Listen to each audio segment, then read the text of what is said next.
Hi everyone, this is Mariah Rossel with A Journey of Beauty. So one of the things that I do every day before I do work is I sit in and ask Spirit what guides I need to call in for that given day. And so today I was actually guided to pull cards from two of my fairy decks. From one card from the Fairies Oracle, and my other card was from Magical Times Empowerment cards. And I think one of the reasons that I actually have, well, my other deck is a unicorn deck actually, and so I think the reason I was instructed to pull cards from two different fairy decks today was that the fairies wanted to play together. They wanted to get to know each other. The two decks are very, very different. And one of the things that I am finding in my life is how to be more integrative of all of the different practices that I do, of the different lineages that I carry, and of the different tools that I use. And while I think that it's very important to have my decks individually, I don't ever like shuffle decks together. I do feel like sometimes the decks want to get to know each other and play off of each other because they have different lessons to offer, but if they can offer them together, then they can offer me something much deeper. And so the two cards that I drew today were, first I drew the Oak Men card.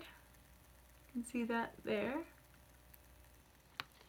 And secondly, I drew the Integrity card. And so the Oak Man, or the Oak Men, sorry, card, that was the one from the Fairies Oracle. And the couple things that it says, I'm going to read out of the book, says that it's about strength, ancient wisdom, and depth. The Oak Men teaches us about how humans use fairies to mirror our own projections. When we look at a fairy, we can simply project all of our fears and insecurities and projections and delusions on them, or we can try to see them as we are. In a sense, all oracles are simply mirrors of the wisdom and confusion within the reader. But if we only look at them through our personal filters and projection, we learn very little. It is only when we actually try to see beyond ourselves that we begin to use the oracle as a mirror of the cosmos and all its wisdom. And then it goes on to talk about how this card is about deep grounding and peace, contentment. The Oak Men show the deep wisdom of age, the inner peace, and strength of the elders. So I think this is huge because not only when we look at fairies do we project onto them, but when we look at other humans, we project onto them. Whatever we look at outside of us, we project onto them. And so whenever we get mad at someone or frustrated or angry, it's only because we're projecting our attachments, our expectations onto them. And this isn't to say that we can't express emotions. We can't emote, we can't get angry, we can't get sad, we can't feel jealous. We can do all of those things.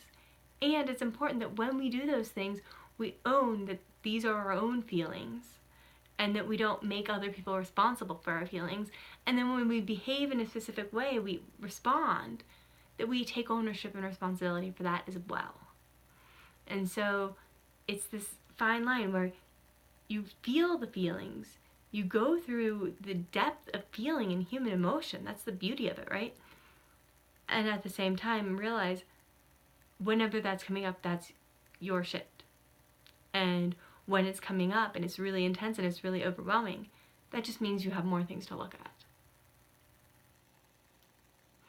And then the second card that I drew was the Integrity card. So the Integrity card reads on it, drop the things that offend your soul. Embrace your truth. It's your life. let no one live it for you. And in the book it says, I honor all that I am. I am always completely myself, and that is enough. Today I will honor myself and my personal integrity and rise up in its power.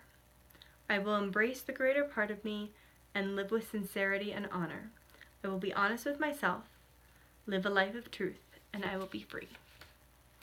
So I thought this was really interesting because when I hear of the word integrity, often I have a value judgment to it, which is an interesting thing because if I talk about like the structural integrity of a building, that doesn't mean it has good structural integrity or poor structural integrity. It's just the structural integrity. But when I think of integrity in humans, whenever I hear the word integrity, it comes up to me of, is a person not behaving with integrity? But, I guess we do talk about how people are acting with integrity as well. And the thing that this bounced in my head to is how often I've been trying to talk to people about authenticity and being authentic. And often, people who don't use that word a lot get a little bit confused about it.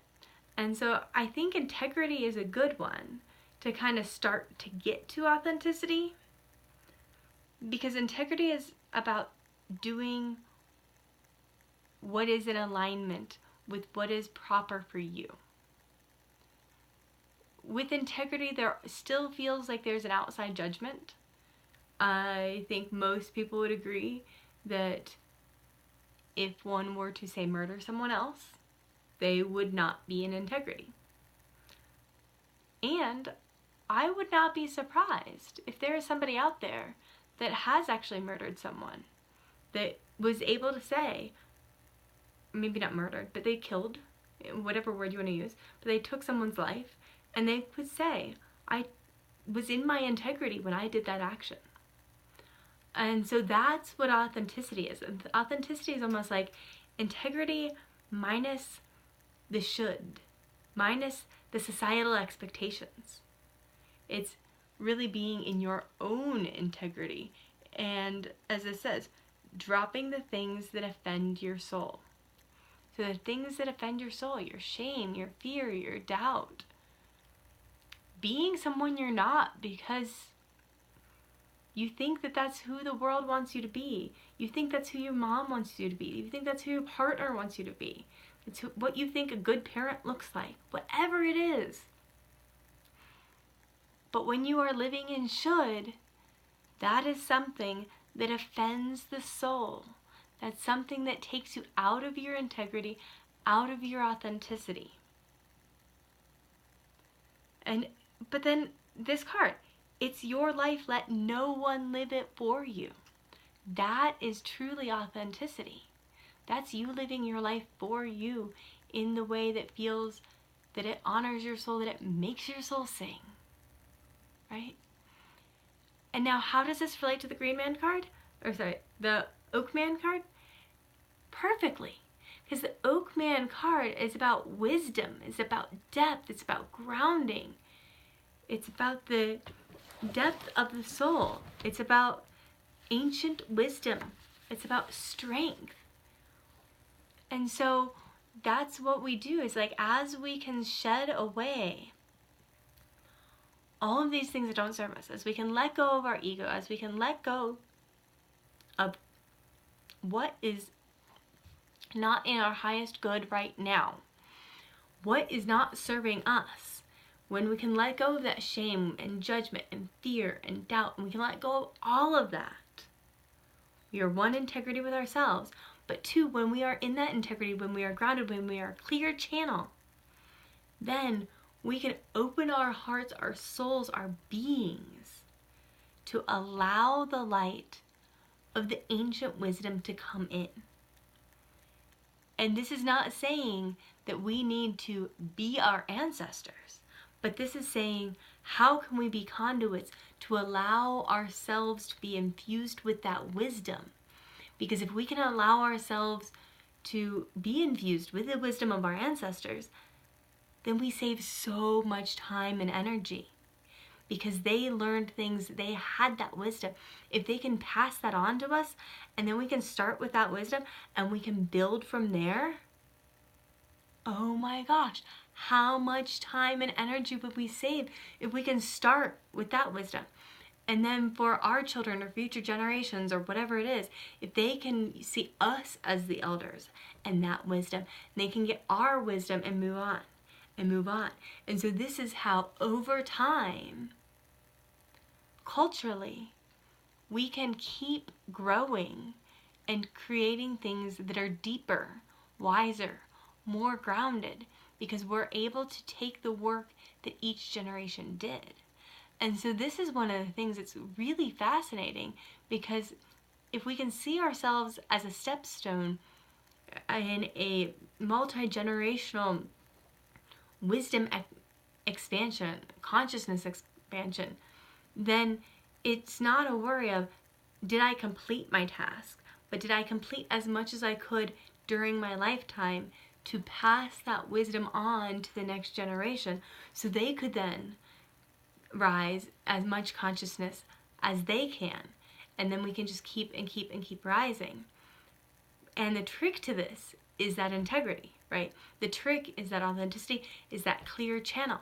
Because if we're not able to receive what is being given to us, I mean, sometimes we can't receive it because of guilt, right? How many times have people heard their parents say, oh, well, I didn't do X, Y, or Z for myself because I was providing for you.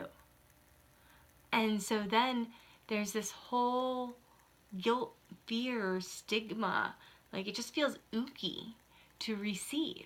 And so we have these boundaries around receiving because, oh, well, if I receive, then what's somebody else giving up for me? And it's a value judgment of, I can't believe that they are sacrificing for me, rather than they chose to sacrifice, and that was their choice to sacrifice. It was their choice to give to me.